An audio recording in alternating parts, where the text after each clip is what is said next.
Hanggang ngayong araw, marami pa rin humahabol sa pamimili. Sa fireworks capital ng bansa, ang Bukawi, Bulacan. Pinakamabenta ang mga murang paputok at pailaw na nagkakaubusan na ngayon. Nakatutok doon live si Chino Gaston. Chino.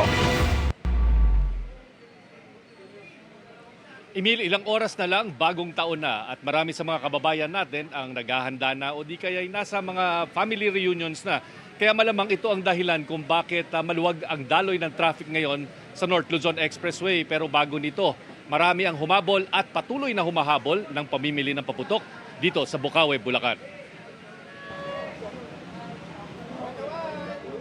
Last-minute shopping ng paputok ang pakay ng mga taong narito ngayon sa Bukawi, Bulacan. Ilang oras na lang bago dumating ang 2026.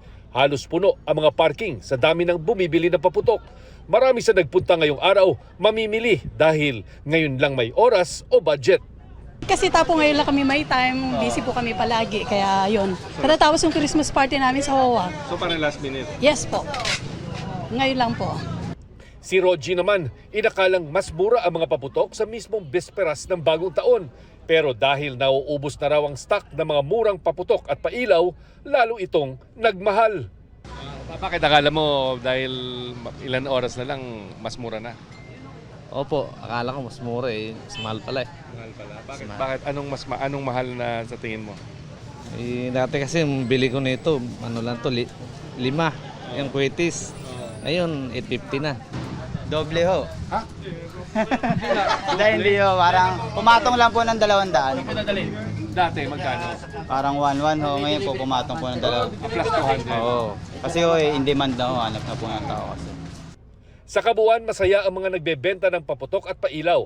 Maaring pantayan daw ng bentahan ngayong taon ang kita noong nakaraang taon. Pero di gaya kahapon, kapansin-pansing, bawas na ang dami ng mamimili. Hindi na rin nagdudulot ng traffic ang mga pumaparada at paalis na sasakyan mula sa pamilihan ng paputok. Pero gaya ng dati, walang patid ang pagbabantay ng PNP at Bureau of Fire Protection sa lugar at ibang parte ng bayan kung saan may mga pwesto ang fireworks retailers. Muling paalala ng Bureau of Fire Protection, tiyaking matibay ang pagkakabalot o di kaya nakalagay sa mga kahon ang pinamiling paputok sa motorman o sasakyan ito ikakarga. Siguraduhin ding hindi mababasa o madidikit sa may init na bagay o electrical wiring ang mga paputok.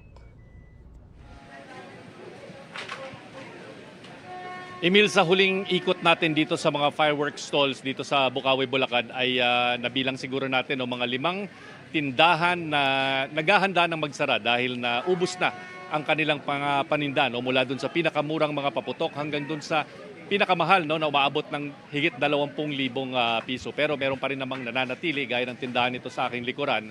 Pero marami sa kanila, marami sa mga tindera at mga fireworks stall owner at retailers ang umaasang mauubos na ang kanilang mga paninda bago pa umabot ang alas 10 ng gabi. Mula rito sa Bukawi, Bulacan, Happy New Year, Emil at Vicky at lahat dyan sa kasamahan nyo sa studio. Happy New Year! Maraming salamat, Chino Gaston.